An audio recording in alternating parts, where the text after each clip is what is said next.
being able to go directly to the manufacturer, the people who make the machine, the people who have engineering on their team, who listen to your concerns, who care about what broke and maybe have ideas, or we've seen that happen, or let's take that into consideration for something down the road, is a huge advantage as an operator.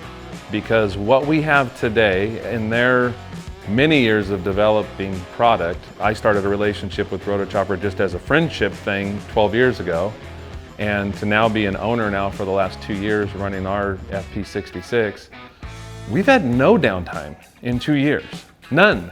And that's unheard of in a high-speed grinder environment.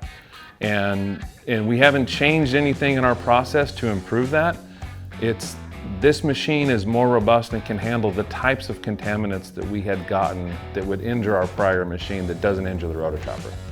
And being direct to the manufacturer, there's wear parts that are going to be on any piece of equipment, and we can get them handily. The support is there. There's techs that can come out and help my repair crew work on things, or give them the insight on how to get something repaired, even from afar.